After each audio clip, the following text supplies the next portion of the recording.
નમસ્કાર, હું Rinku Prajapati public Indian ન્યૂઝમાં આપનું સ્વાગત કરું છું। શરૂઆત કરીએ આજના સમાચારની। બોરસદમાં માત્ર 6 પોલીસકર્મી હોમગાર્ડના પેટ્રોલિંગ વચ્ચે એક જ રાતમાં 12 દુકાનના તાળા તૂટ્યા।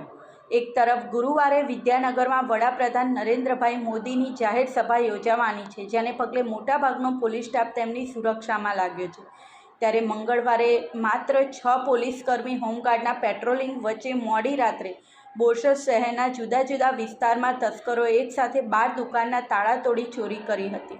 શહેરના મુખ્ય માર્કેટ ને મુખ્ય માર્ગો પર આવેલી દુકાનના તાળા તોડી પોલીસ પેટ્રોલિંગ દાવાની હવા કાઢી નાખી હતી। સમગ્ર વાત બુધવારે સવારે પોલીસ બેડામાં વાયુવેગે ફેલાતા દોડધામ મચી હતી। પોલીસે આ મામલે ગુનો નોંધી ફૂટેજના આધારે તપાસ કરી હતી, જેમાં એક શખ્સ ફૂટેજમાં કેદ થયો હતો। સૂત્રોના જણાવ્યા અનુસાર બોરસદ શહેરના જનતા બજાર પોલીસ ચોકી સામે આવેલી દિનશા ચેમ્બર્સમાં મંગળવારે મધ્યરાત્રિના સુમારે ત્રાટકેલા તસ્કરોએ 5 દુકાનોને નિશાન બનાવી હતી, જેમાં મેક ફાઇનાન્સ, આરાધના રેડિયો ગોદામ અને સંદીપ બેંગલ્સની 3 દુકાનો મળી કુલ 5 દુકાનોના તાળા તોડ્યા હતા। અહીં મહત્વની વાત તો એ છે કે પોલીસ ચોકીની સામે જ આવેલા કોમ્પ્લેક્સમાં તસ્કરોએ તરખાટ મચાવતા પોલીસની કામગીરી સામે સવાલો ઊભા થયા છે, જ્યારે દિનશા ચેમ્બર્સથી થોડે દૂર આવેલા સિલ્વર પોઈન્ટ કોમ્પ્લેક્સમાં તસ્કરોએ બિટ્સ કોમ્પ્યુટર સેન્ટરનું તાળું તોડ્યું હતું। ગાંધીગંજમાં તસ્કરોએ 2 દુકાનને નિશાન બનાવી હતી, જેમાં સોમચંદ હિમચંદ ગાંધી અને મહેન્દ્ર ટી ડેપોનો સમાવેશ થાય છે।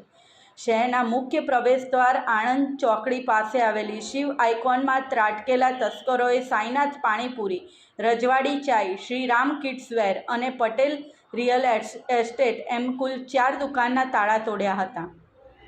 એક જ રાત્રિમાં 12 દુકાનોના તાળા તૂટતા શહેરીજનોમાં પોતાની માલમત્તાને લઈ ફફડાટ ફેલાયો છે। હાલમાં સમગ્ર ઘટના સંદર્ભે પોલીસે ગુનો નોંધવાની તજવીજ હાથ ધરી છે। બોરસદ શહેરમાં નાઇટ પેટ્રોલિંગ માટે મંગળવારે રાત્રે 12 વાગ્યાથી સવારે 6 વાગ્યા સુધી 6 પોલીસ કર્મચારીઓ અને જીઆરડી અને હોમગાર્ડના જવાનોને શહેરના જુદા જુદા વિસ્તારમાં પેટ્રોલિંગમાં રાખવામાં આવ્યા હતા, જેમાં આણંદ ચોકડી, રાઠોડ ચોકડી, વાસદ ચોકડી અને એક મોબાઈલ વાનમાં અને એક બાઇક પર પેટ્રોલિંગમાં હતા। ત્યારે બાઇક અને પોલીસ વાનમાં પેટ્રોલિંગ કરતા જમાદારો આખી રાત પેટ્રોલિંગ કરતા રહ્યા હતા અને તેમની નાક નીચે જ તસ્કરોએ મુખ્ય બજાર અને મુખ્ય માર્ગો પર ત્રાટકી પેટ્રોલિંગના દાવાની હવા કાઢી નાખી હતી। આ સાથે આજના સમાચારને